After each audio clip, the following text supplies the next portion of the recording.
Welcome to the Modern Classrooms Project podcast. Each week, we bring you discussions with educators on how they use blended, self-paced, and mastery-based learning to better serve their students. We believe teachers learn best from each other, so this is our way of lifting up the voices of leaders and innovators in our community. This is the Modern Classrooms Project podcast. Hello and welcome to episode 208 of the Modern Classrooms Project podcast. My name is Toni Rose, they, them pronouns, a designated hype person here at MCP, and I am joined by Jorge Valenzuela, who is a highly sought after and well-regarded performance and education coach, author, and speaker at Lifelong Learning Defined. He got a start in education and has helped countless educators improve their instructional leadership and teaching skills. Jorge specializes in emphasizing instructional innovation through action research and is a trusted deliverer of reputable professional training in collaborative team building, core instruction, project-based learning, STEM pathways, entrepreneurship, and life skills integrations across the curriculum. He partners with corporate executives and superintendents and provides professional development on behalf of ASCD, Corwin, Premier Speakers Bureau, and Solution Tree. He has authored several books and is the Lifelong Learning Defined podcast host. Y'all, I'm so excited to be in this space with Jorge. We met, I believe, last year, actually, and so it's just been such a joy getting to know Jorge throughout the couple of months. And so welcome, Jorge. Thank you, Toni. It's an honor to be here. We need to shout out Jorge. Yes. Jorge, if she's listening, if she's watching, she's the reason why we're connected. And she often says, I'm a connector. So... Yeah, and it really helps with inspiring me to be a connector as well, right? So, and that was one of the things that we all kind of talked about when we were in the space together of like, hey, I know dope people, you know dope people, let's put them all in the same room and then just continue to enhance and make our lives a little bit better. And so, yes, Jorge, miss you, love you. We are going to touch base soon, I'm sure. And so it's so exciting again, to be in this space with you. And thank you so much for saying yes to the podcast. So Jorge, before we get started, this is my favorite question. What is currently bringing you joy? Right now, everything in my life, all the people that I've chosen to be my family, my children, my pet, my career moves. It's taking a long time, but I am living a life of my own making. And it's taken me over 40 years, but I finally have done it. And so for the audience, and hopefully this is to give people hope, if they need hope, I turned 49 this year. And maybe 4 weeks ago, I told myself, you are finally the man that you've always wanted to be. It's taken me a while, but I can say that now I'm living that. Oh my gosh, I love that so much, Jorge. And I think for me, definitely needed to hear that because sometimes being in my own head of like, oh, it's taking so long. It's taking forever to do this like one thing or to disrupt this pattern. And so thank you for just validating that experience and sharing with us what is currently bringing you joy. And so, I already... that bio was amazing. That introduction was amazing. And so let's talk a little bit more about your teaching journey, how it led to the work that you're currently doing as an entrepreneur with lifelong learning. Toni, I got into the classroom and started out as a computer science and STEM teacher. And I did that for about 5 years. And then I got my administrative license. And I realized in the internship that I don't want to be a principal. I didn't want to be an AP, definitely did not want to spend my days doing cafeteria duty, bus duty, or referrals. So I stayed in the classroom. And then one day, fate intervened, and someone from central office at Richmond City Public Schools walked into my classroom and she saw me teach. She was very impressed and she encouraged me to apply for the instructional leadership position for my content area, which is technology and engineering education. And to be honest, I didn't have the confidence I do now, but I learned this, Toni. Relationships are the most important thing in life. And when people see potential in you that you don't see in yourself, and they like you, they have to like you, they're going to help you. She kept encouraging me for about 6 months. Finally, I applied, I interviewed, and I got the job. And when I got the job, Toni, I realized that a lot of the times from central office, we were telling teachers and asking them to do things that we didn't know how to do ourselves. And we're the curriculum specialists. And I knew back then that I had no interest in being a transactional leader. A transactional leader is someone who says, well, okay, here's the curriculum and here's the resources, here's the PD, here's the book, here's the inspiration. Now figure it out. I wanted to be a transformational leader, someone who has the knowledge and the skill sets to show all educators, whether administrators who are supporting teachers or teachers who are supporting kids, how to improve in their craft. And if there's something I didn't know how to do myself, then I can find the right coach or the right resource and learn alongside my colleagues. I became a master teacher at the Buck Institute for Education around 2014, 2015-ish. And then I got into the PhD program and I learned the science behind all of the strategies that I use in my work. And now I use that knowledge and I co-create with other educators, learn from them as well, but we co-create systems for many topics pertaining to instructional innovation, which you read in my bio, including project-based learning, which is why I do what I do today. I mean, George, I know that one of the things that I really appreciate about you was that I was able to see you in action and present at a session, right? And just your ability to be vulnerable and also being able to share, like, hey, these are all the things that worked for me. It may work for you. It may not work for you, but like, these are the steps that I actually went through to get to where I am now. And I think the audience really, really loved how real you were and you just sharing, like, this is where, this is how I got here. These are all the things that I've tried. And I want to be mindful of like you not wasting your time, right? And like, just go ahead and sharing all the things that I went through so that you don't have to go through it, which I also really, really love. Can I tell you why though? Yeah, go for it. I was doing a presentation at my district, Richmond City Public Schools, in 2017. And I did my presentation, and you're a speaker as well, so you know that we rehearse and that we polish ourselves up. You don't leave anything to chance. You do everything that's in your control. And two young teachers approached me afterwards, and they were like, man, we want to do what you do, but I don't think I could do that. And I realized in that moment that if you don't share your story the way it is, then you're making people think you're more than you are. The truth is, no one is smarter than anyone. No one is better than anyone. People just have more experience. So I never want someone to see me and think that they can't do it if it's what they want to do. I do want people to, you know what? Not that I want people to acknowledge it, but as a professional, you have to be on your A game. Otherwise, you wouldn't have reached out to me. But at the same time, I want people to say, if he can do it, I can do it. Yeah. And I think, going back to what you were saying about a leader who came up to you and said, hey, I think you'd be perfect at this instructional leadership position, right? And it took 6 months of that person getting you to believe in yourself, right? And I think like, that's, I was just watching this TikTok video and it was all about it only takes one person to say that they believe in you to change that trajectory of what you thought you could or could not do, right? And so I really love this whole concept of that, like, there's a lot of imposter syndrome in people, right? People experience that a lot of the times. And then it's this whole concept of, I don't think I could do that. And again, like you being able to say like, no, like, let's shift some things. Let's make it happen for you. Cause I'm sure you have the skill set that we may need to just continue practicing. And then also understanding that it takes time. Like it doesn't actually, like, you just don't do it the first time and then you're good at it. And I think that's with anything. Yes, exactly. You got it.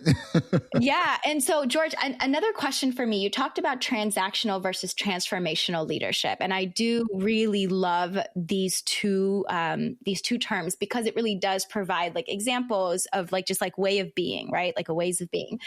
And so I think like, let's name the fact that you are a male of color in education, right? And just the fact that like, you want to be transformational. So you have to really be in tune with what you don't know and how you go about finding ways to learn, right? Because I think sometimes not just men, but also just like human beings, right? Like ego and pride come into place. And that I think sometimes turns into transactional leadership. So how did you do this work within yourself to be vulnerable, to know like, and to be able to say like, oh, wait a minute, I actually don't know what I'm doing. I need to do something. All right. So I'm going to back up a little bit and tell you about when I was a kid. So I grew up in the 80s. In the 80s, we just didn't backtalk adults. We just like, yes, ma'am, yes, sir, all of that. And I remember that whenever an adult would tell me something I didn't want to hear, I would yes, ma'am, and yes, sir, them to death. But in my mind, I was thinking, I'm going to do whatever I want to do. It doesn't matter. Say whatever you got to say. But as soon as you're done, I'm going to do me. And I remember being this way. But for some reason, whatever they would say, it's almost like they were planting seeds and they would play back throughout my life. And at times when I needed to hear it, for example, I was in foster care. I was in a group home. And I remember, I want to say my 18th birthday or shortly thereafter, they told me, you have to go on your own now. And I was very scared. And I looked in the mirror and I said something that an adult told me. I am taking responsibility for my life today, not knowing what that meant. Well, anyway, fast forward a few years, and I believe it was at the age of 25. I realized that all the advice I was given, a lot of it was accurate, and I didn't know what I was doing. As I became a professional, as I got into my instructional leadership position, I remember my mentor sitting me down, and my district assigned me a mentor. So for districts out there, if you can assign mentors to your young leaders, please do so. Young teachers as well. It's very important. But he told me, C&I, and for the audience, that's curriculum and instruction. He said, that's a big topic. And we have 50 schools, and we have a district, and we have funding, and we have all these different things that you're going to have to learn. It's going to take you 9 years to learn this job. And in my mind, I'm thinking, oh, hell no. In 3 years, I'm done with this, and I'm moving on to bigger and better. That was the mindset. And as I got into the job, I left the job exactly 9 years later. As I got into the space, and as a male, and just being honest, we're living in a time where there's other voices that are being heard. And I've come to realize that no one cares about my opinion unless if they're paying me to come and do something. And it's not a bad thing, right? Like, why is my opinion and why are my thoughts and my way of thinking and being most important? I've had to ask myself that over the years. And that's why if you notice on my social media, you never hear my opinion. I'm giving you the work that I do. Now, on my personal social media, you'll see more glimpses of who I am and my personal life, because that's for my friends and family.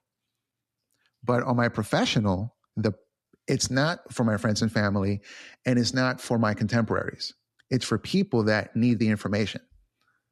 So I very intentionally, am very aware of what my brand is. My personal brand, what I live every day, is lifelong learning for self-improvement, personal and professional growth.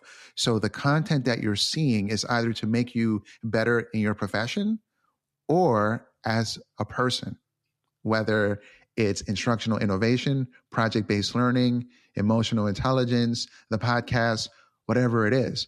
So I am very in tune of what I'm doing. I understand my role in society.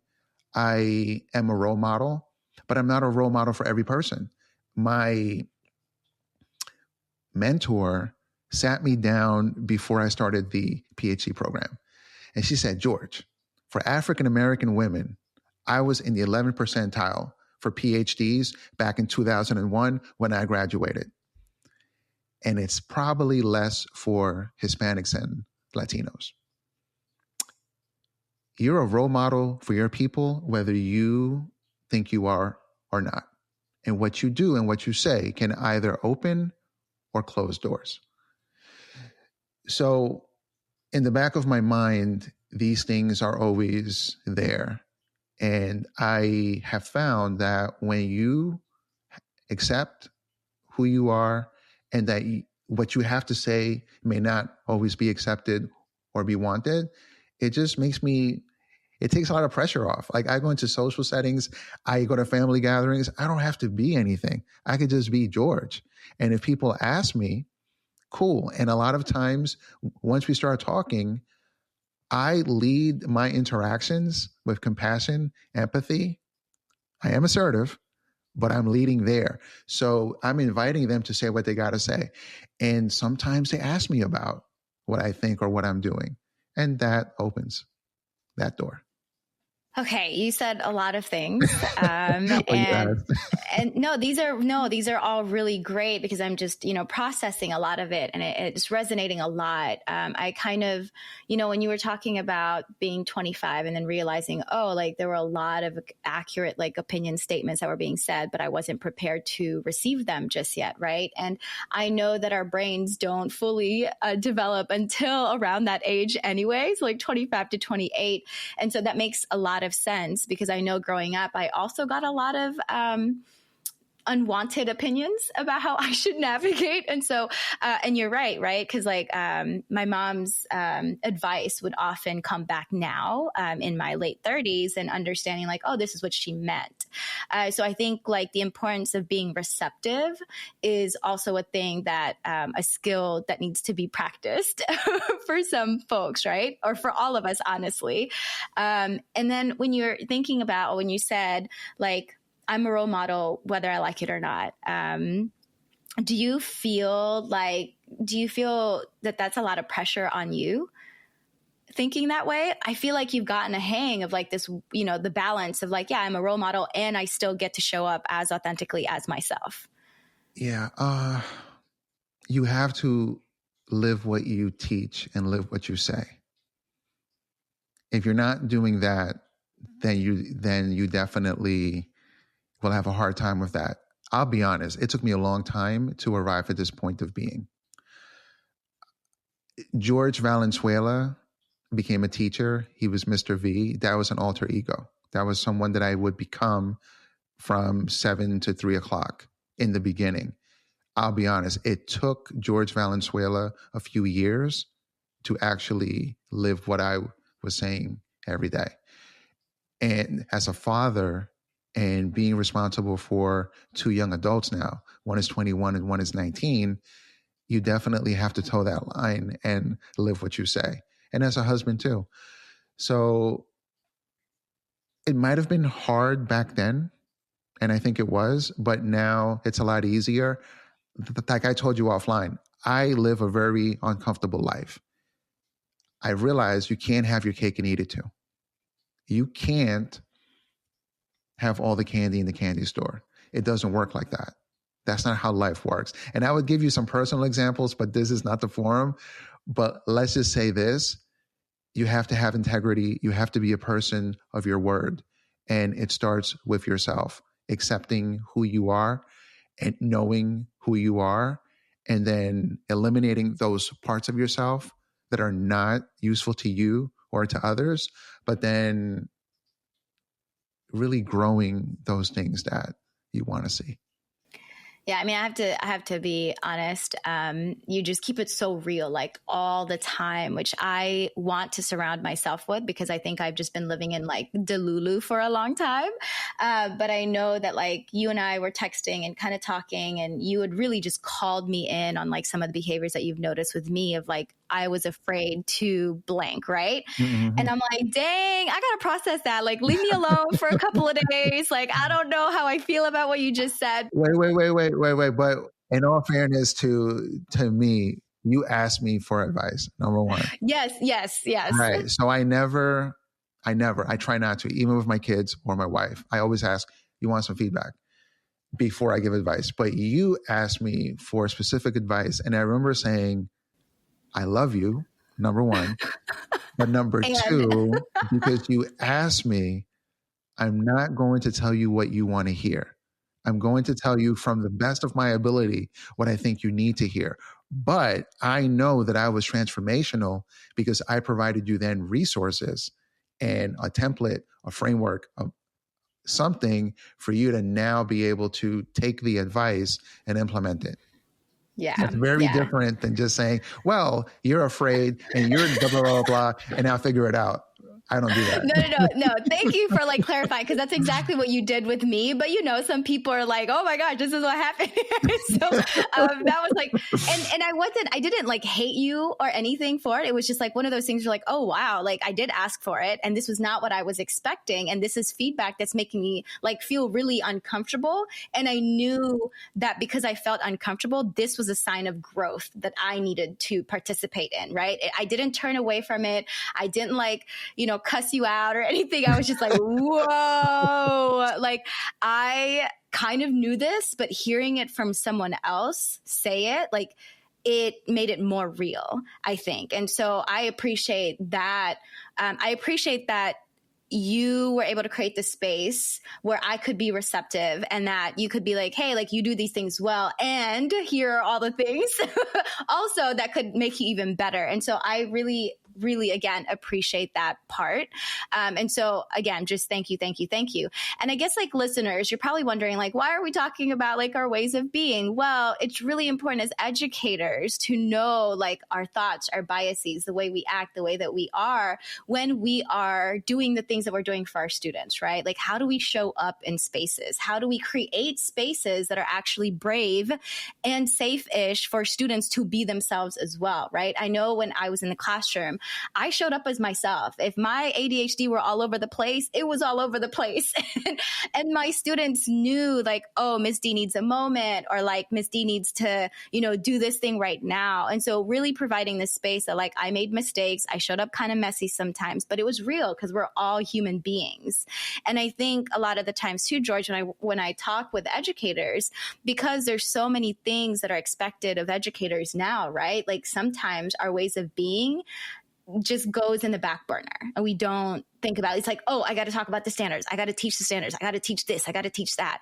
And it's like not enough time to do all the things that we need to. And so a lot of the times our well-being is put in the back burner. So that means then our students' well-being is also put in the back burner. And so you and I were talking about, and you had mentioned also project-based learning. And I know that in our community here at Modern Classroom, we love project-based learning because there's a lot more, I guess, like creativity, autonomy, curiosity around that. And so I'm guessing, like, what's the main message of your project-based learning work? My brand of PBL is called PBL Plus and is through Corwin Press. PBL Plus does two main things. For teachers, it improves core instruction.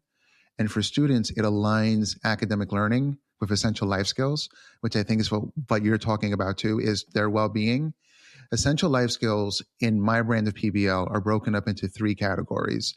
And they pertain to, number one, knowledge of self. 2, emotional intelligence. And 3, career readiness skills. All kids are not the same and they don't need to focus on the same essential life skills.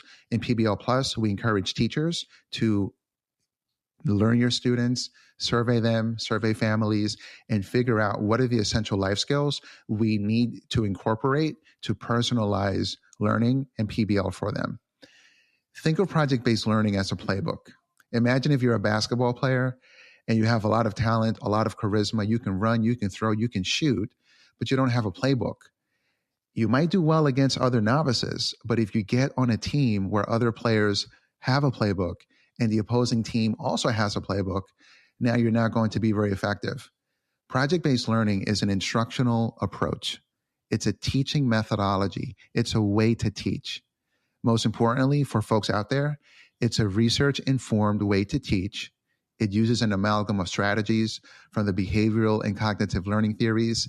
It's constructivist teaching, where learning happens along a continuum, not in one day, not in 2 days. Projects are a process. Projects should be held, if you're new to PBL especially, for 2 to 3 weeks at a time, especially for educators who have a lot of content they have to teach. My job is to go into schools, help teachers plan projects, and then model how to facilitate every aspect of the project effectively. I have a specialized workshop, several articles, and 2 books that have a solid system using various frameworks and tools for helping you improve or begin your PBL journey. And this is great, right? How did you come up with the 3 pillars, right? Like the knowledge of self, the emotional intelligence, and then the life skills, because those are all so important. And I think sometimes when we're given a curriculum, right, the curriculum doesn't include any of that. Like there's no time for that. So how did you, because this is fantastic. I got you. All right. So I wrote a book about SEL. It's through Solution Tree. And I wrote it in 2020. And I think it was published in 2021 or 2022. Now, I'll be honest. I write a book every year, or I try to write a book every year. And this was not a book that I was really checking for, that I was thinking about writing. My emotional intelligence journey began before COVID and before SEL became a thing. And I got into it because of my kids. When my teenagers started to pay me no never mind, whenever I would say and do things that they didn't like, I realized I had to do some internal work. And I found through a book, it's called Emotional Intelligence 2.0. It's by Dr. Travis Bradbury and Gene Greaves, and it had an emotional intelligence assessment that I took. And the appraisal told me exactly where I was messing up. It was on giving unsolicited feedback and then ranting and raving instead of being to the point. And I think you appreciate this, Toni. You saw me present. You hear me speak now. I'm to the point. Not a lot of filler words, not a lot of fluff. It's just to the point. It is kind. It's very self-explanatory. But I had to learn that because I learned through emotional intelligence that the person receiving the information gets turned off if it's not done brief, succinct, and impactful. Well, anyway, I wrote this book, and it was around a time where everyone became an activist, including myself. And that's an important thing at times. And some people do it all the time. I wrote the book, and we did some data collections with one school system in particular, but then I started to do it around the country virtually. When we started getting pushback from some of the states on SEL, I started realizing that, you know what? Not every kid needs SEL because they might have learned it at home. And if you look at, children from families where they have traditions, where the kids know who they are, they have a culture that they're very much in tune with. A lot of them don't need a lot of the SEL stuff, but they maybe focus more on some career readiness skills. They want to focus on life after high school. And then children like myself that were cut off from their heritage and their culture because they did not live with a traditional family. For example, I grew up in New York, but my family, my bloodline is in Colombia, is in Texas, and I didn't grow up with them. So my culture was the culture of the kids in the group home and at school, which is hip hop. And the framework that we communicated with, and I still do with my very closest friends, is music, is lingo, is fashion, is sports. And as a traveler, well, I do want to say this. I will always have a soft spot for those kids who grew up in a similar circumstance to mine. Inner city, in the hood, incarcerated parents, foster care, all of that. But as an educator, as a father, as a husband, as a traveler, I've come to realize that I am no longer that kid. I don't even live in the same neighborhoods anymore. I'm no longer this kid. That's who I used to be. That's what I overcame. And as a traveler and educator, I realized that Queens, New York is one little speck in the world. And my culture, although it's hip hop, this is not the prevalent culture in the places I go to or of the people that I'm meeting. So I have to seek first to understand before seeking to be understood. Therefore, I I've learned that knowledge of self for some kids is an essential life skill, and for some adults too, if we're being honest. So what I've done is I've categorized life skills, because they are life skills, into those three: knowledge of self, if you need it; emotional intelligence, or SEL, if you need it; and then career readiness. And if teachers just get out of the way, our teaching should never be about us. It should be about the kids in our classroom. And we need to become the educator that the kids who are in front of us need. Because we go into relationships to give, not to take. So once I realized that, it made it easier for me to allow teachers that autonomy, to not feel that, well, I have to do this because it's popular in education, or I can't say this because they don't want me to say it. No, survey the kids, survey the families, get on one accord, and then you allow that to be integrated into the work you do with kids. Okay. Well, y'all listeners, we're going to have all the books and things that George mentioned in the show notes. So no worries about taking notes or anything. I also really like the fact that you said, communication, when we're communicating with people, it's brief, succinct. Oh my gosh, how can I not say that word? And impactful. And one of the things that came up to me initially were TikTok videos, right? I hear all the times with educators, we're competing with TikTok videos. And it's like, yeah, because it's brief, it's to the point, and it gets like right to where we need it. It's a lot of micro learning that's happening, which I think is so valuable. And we can acknowledge that, and that's fine, right? And so also, another thing that you literally just expanded my brain so much was your statement of saying that some kids may not need the social emotional learning skills, right? Because they are getting that at home, because that is something that they've been practicing it. And so the beautiful piece that you said, all of that is like, here's all the things if you need it. And so this is where differentiation comes in. This is where personalization comes in, like personalizing learning. And even just saying like, it's an option, right? Like you may have gotten these skills at home. If you want to continue practicing, go for it. If you want to move on to another part, also here are the options for that. Because I think sometimes in education, we get so hyper focused on like just one thing, right? That we're like, oh, but we don't have time for all of these other options that we can create for our students. And I think for me, you just kind of put it all together of why it's so important for us to know ourselves, because if we don't know ourselves, teaching and everything we do is always going to be about us. We're always going to want to take if we don't know who we are per se and how we're showing up. One of the things that I put into my SEL book, and I made my own framework based on the data that we collected. And the first step was to have a handle on the basics of emotional intelligence and SEL.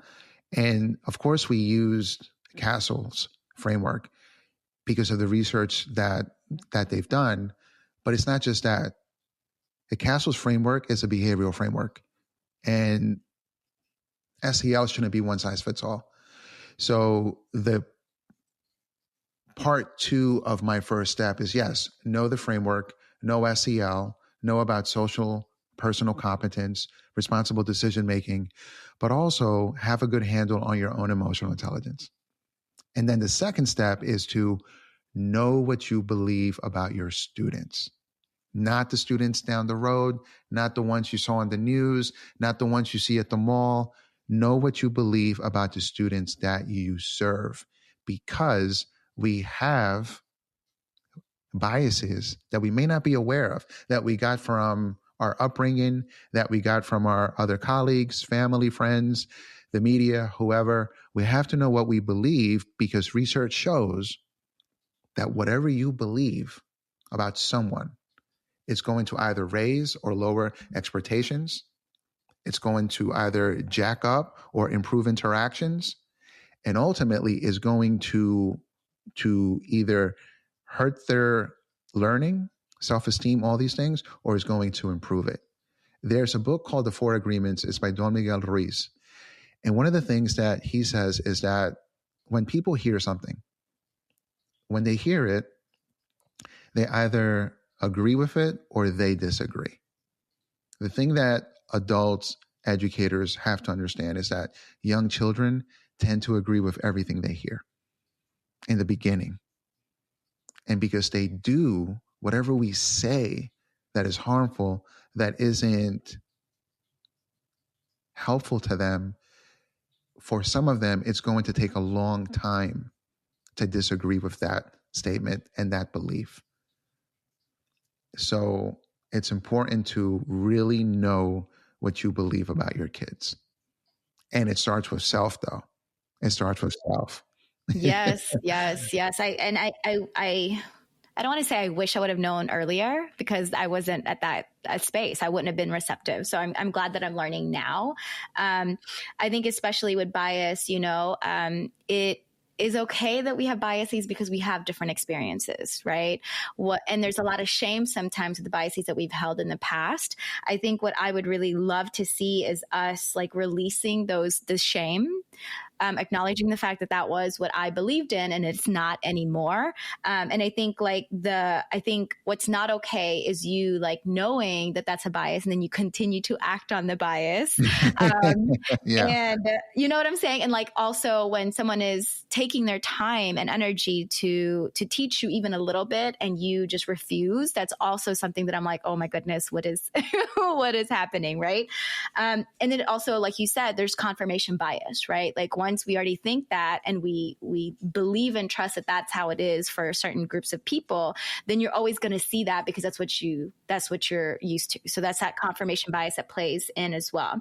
And so when you're thinking about, you're talking about trusting and believing our students, right? Like so easy to say that, George, and yet so difficult to actually do, right? Because like you said, there's a lot of impacts happening around us, media, hearsay, whatever else that, folks are being exposed to. And so when I'm thinking about project-based learning, there's a lot of trust that goes into creating project-based learning, right? So I guess, okay, so my question is when as educators, we have to trust our students. We need to trust our students. What should teachers new to project-based learning consider when they're designing their projects? So when they're just like starting to implement? I know that emotional intelligence is key, right? And so understanding who you are and how you show up. How do you build this trust? Because I know also with educators, we love control, right? Well, trust is earned. That's the first thing. But I think what we're trying to get at is honoring the experiences of kids and not diminishing their experiences or what they're bringing to the table. When designing a project, especially for the first time, I believe teachers need a system. So when coaching teachers, I have them begin by creating a summary of 5 things. Number 1, what they want kids to learn. And this is an area where they can get the kids' input. Number 2, the products the kids are going to create. Again, this is where they can honor the experiences of kids and allow them to create using tools that they are comfortable with. 3, the standards the project will align to, whether there's some competencies on emotional intelligence, their academic standards, their CTE or their career standards, whatever you want them to do. 4, assessments. You have to assess learning. And then 5, learning experiences for young people. Also, I do want to talk a little bit more about honoring the experiences of kids and allowing them to earn trust. Make sure the project that you're designing is student-centered. Children, youth, teens, young adults need to see themselves in the work that you want them to engage in. They have to see their interests and their passions and themselves in the curriculum. So again, like I said before, survey them and get to know them before designing the project or while you're designing the project. John Hattie once said, see learning through the eyes of students, meaning we have to know them both as people and learners. Knowing them as people is knowing their interests, their goals, and assets. Knowing them as learners are their academic needs, their career needs, and that magic word again, life skills learning needs. We need to know both and to consider both to make projects student-centered. I love this. You're just so brief. You got to be to the point. Yeah. Exactly. Right to the point. I got nothing to add. But if people play that back, there's a lot there. And what we're going to do is, for each of these questions, I'm going to put in the articles from Edutopia that lift up everything I just said with the science and the practical, actionable tools, including, I'm going to give you my system as a gift, my project template, the entire system, and then a completed example. So folks can have something that they work from. And I do want to say this, whatever I'm talking about, whatever I'm doing, this is what George understood. However, the listener, the audience, the participants have their own experiences, have their own knowledge base, have their own expertise. Just take the pieces that make sense, that are relevant, and leave the rest. It doesn't hurt my feelings, right? It's what I understood. All the time as I'm working in schools, I learn too. And thank you for that. That's really, really exciting, because I know our educators often sometimes get stuck with where to begin. And so a template would be really useful for them to visualize and say like, oh, this is what you're talking about. So I get it and I can make it work for my students. Hey there, listeners. This is Zach dropping in with some announcements and reminders for the week of September 29th, 2024. Our back-to-school toolkit is out and ready for you. For this year, we focused on communicating with caregivers and stakeholders all about blended, self-paced, and mastery-based learning, and you can download that in this week's show notes. And have you always wanted a community to read books with? We are hosting a book club with ScreenPal and Cami starting at the end of this month. The community has chosen to read UDL and Blended Learning by Katie Novak and Catlin Tucker. Join us in this 10-week community of practice to learn with and from educators across the country, receive premium access to both ScreenPal and Cami, and deepen your understanding of UDL and blended learning. Get your must-do reading pages for our second session on Thursday, October 10th at 7 p.m. Eastern. Registration links are in the show notes, along with a whole bunch of other fantastic resources from this episode with Toni Rose and George, which we are going to get right back into now. So I have a follow-up question. You know, you say student-centered, and this is a phrase that we say all the time in education. What are some questions that educators could ask when they're creating learning experiences to really center students? I believe every teacher needs to monitor their impact.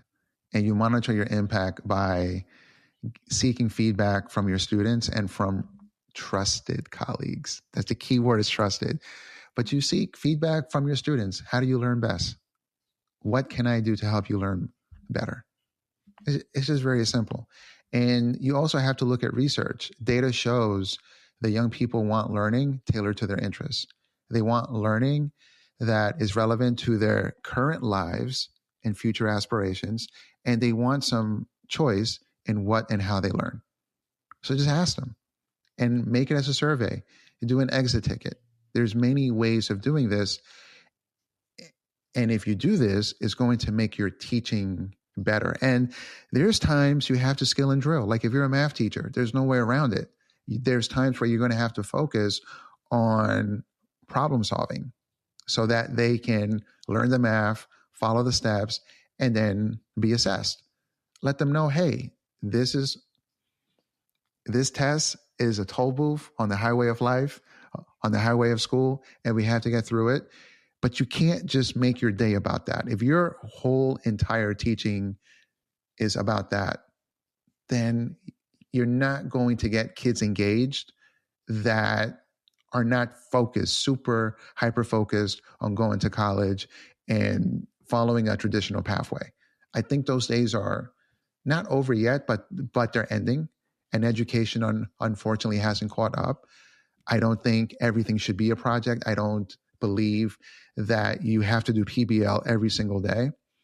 But I think that you have to be more innovative in your approach and letting kids have some input into the classroom.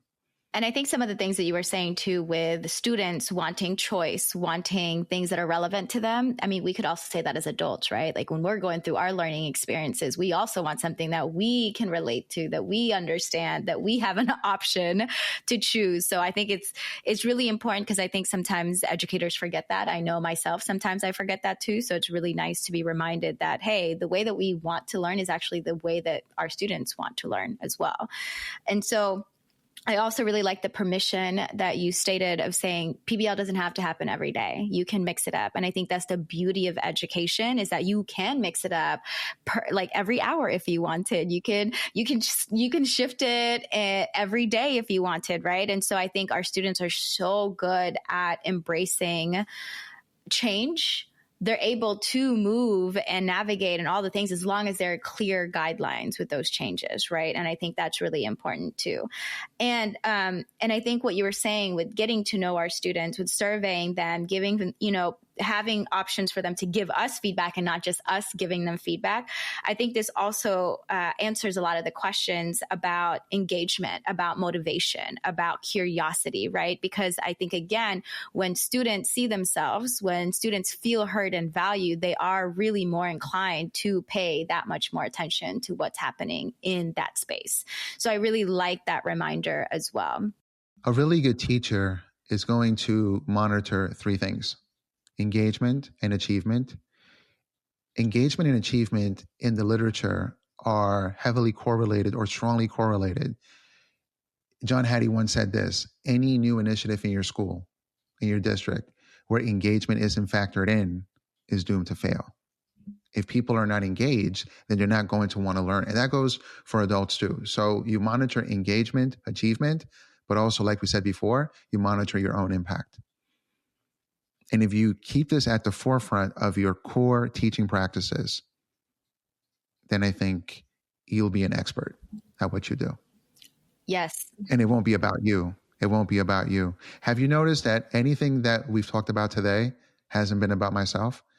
And even when you asked for my origin story, I found a way to turn my origin story into a conversion story.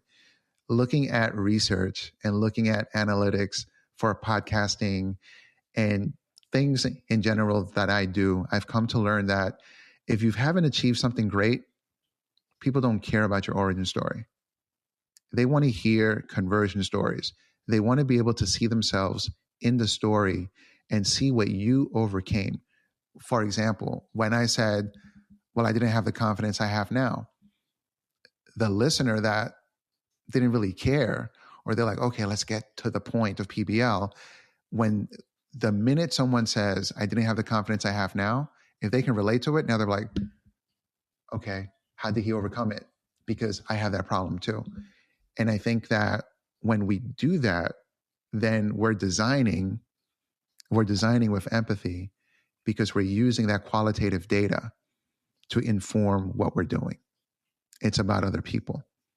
Whatever you like to do, whatever you're into, you can do that on your own time. Yeah. I think a lot of adults that do PBL that I've seen, well, not a lot, but some of the spaces I've been in, the real world, you got to keep it real world and student-centered. Student-centered means that they're doing the work and you're in the background, you're on the side, and the real world, what business and industry and all this. Okay. Why would kids care about that? Some kids might, but why would they care? It's got to be about them. If it's sneakers, if it's a social issue, if it's an environmental issue, let it be about them. And if you don't know enough about the topic, that's okay. PBL allows us to bring in experts, and experts can help the teachers learn as well.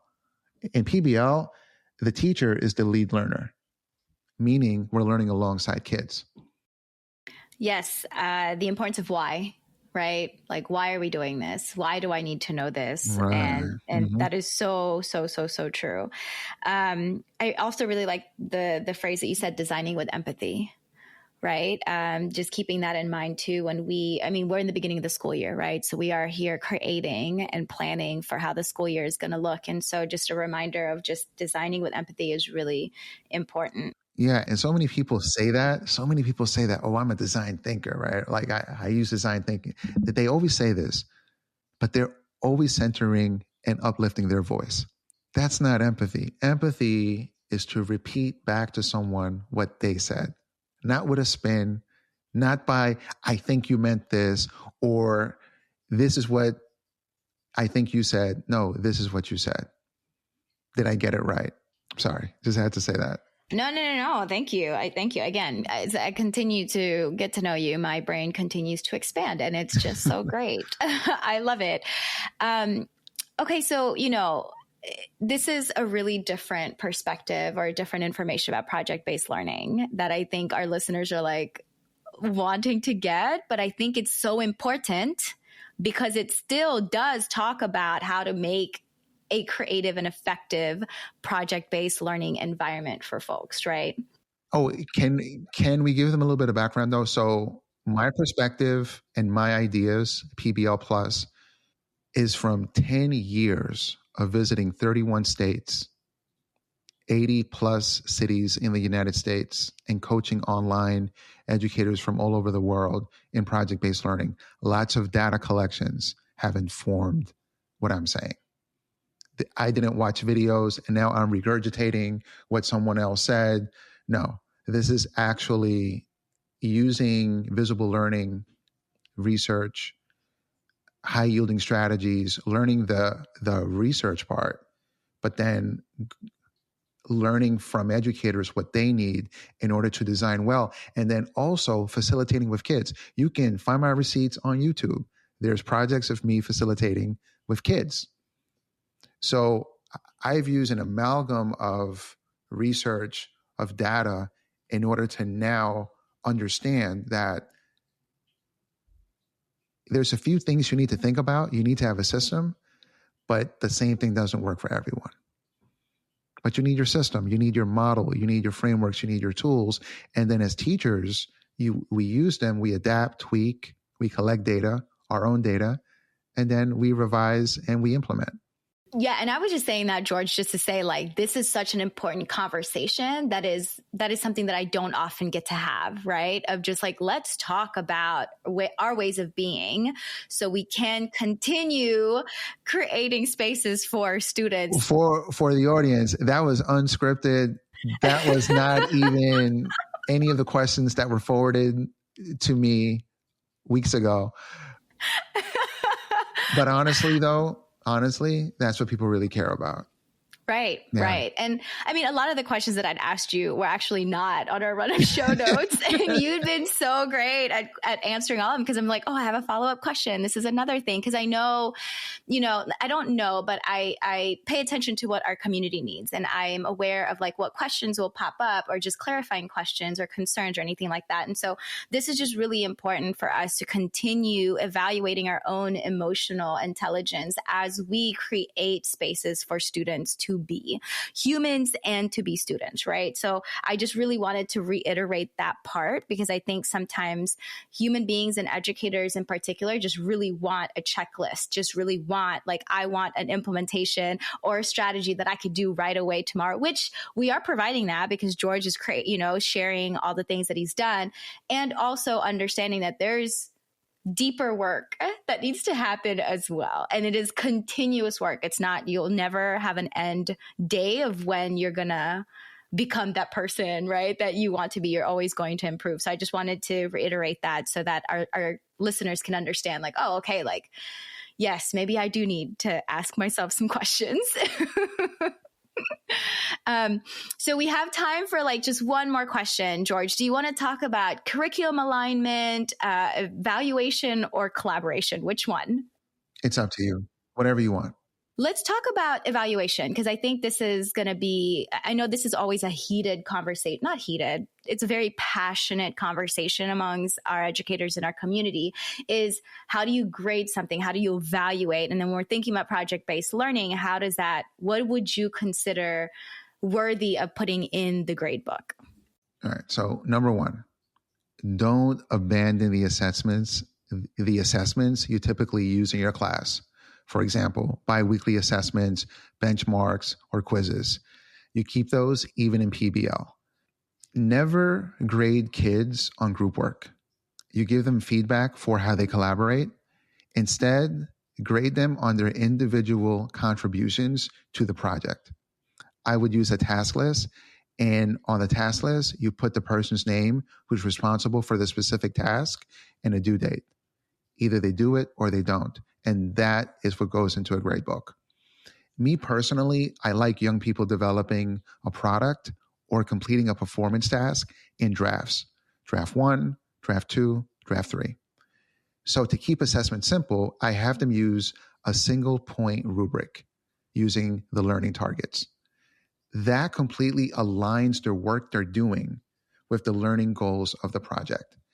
And because single point rubrics leave all the columns blank except a proficient one, and the proficient one just states the I can statement, they're able to make notes in the blank columns about why their work either isn't meeting the target or exceeds the target.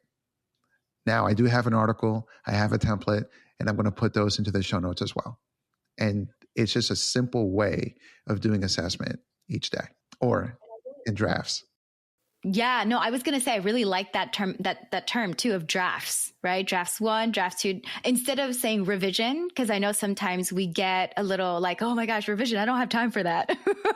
But then it's like, no, we got to have drafts because sometimes our kids are not going to get it the first time. So providing the space again to have drafts so they can continue learning and it doesn't stop the learning.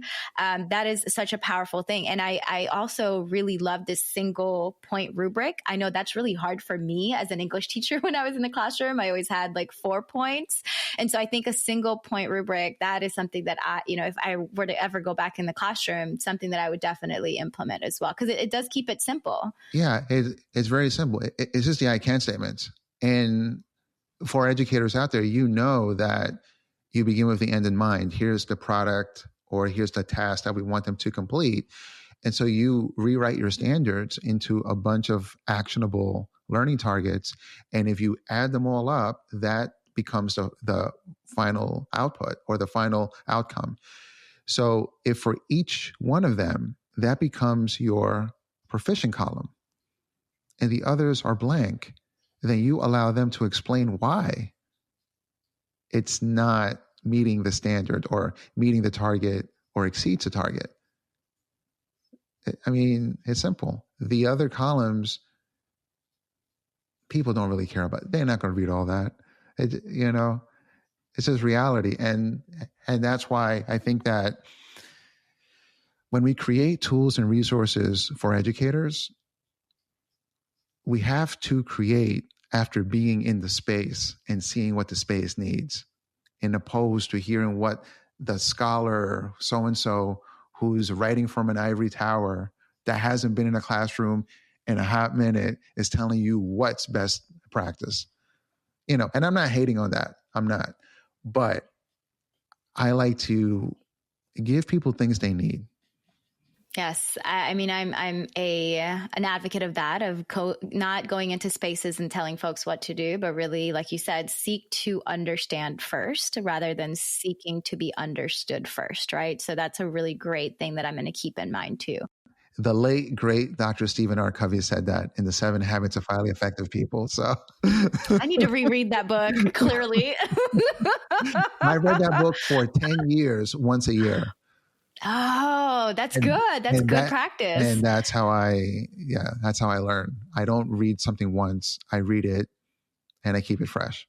I love that so much. Okay. So George, what do you hope to see in the future? What goals do you have?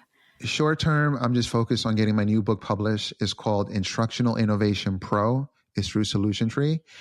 And my dissertation finally completed. Long term, making a bigger impact through podcasting, online courses, and of course, my speaking engagements. And I also have a brand new online course called Teaching Pro, Mastering Your Education Journey. And I'll put a link about that in the show notes as well. Nice. You've got some really hefty goals to achieve, and I know you're going to crush all of them. So, okay. Well, George, how can our listeners connect with you? You can find me on my social media at George Does PBL. That is Jorge Does PBL. And on my website at lifelonglearningdefined.com. Beautiful. And we'll put all of that in the show notes, y'all. So you could just click on it and follow George because he really does put some great content out there. All right. Well, George, thank you so much for sharing your experiences and your expertise. Listeners, remember you can always email us at podcast@modernclassrooms.org, and you can find the show notes for this episode at podcast.modernclassrooms.org/208. We'll have this episode's video uploaded on Modern Classroom's YouTube channel and transcript uploaded by Friday, so be sure to check back to access those. Also, we are asking our listeners to leave a review if this podcast has been helpful in supporting you to create a human-centered learning environment through a blended, self-paced, and mastery-based model. It does help other folks find it.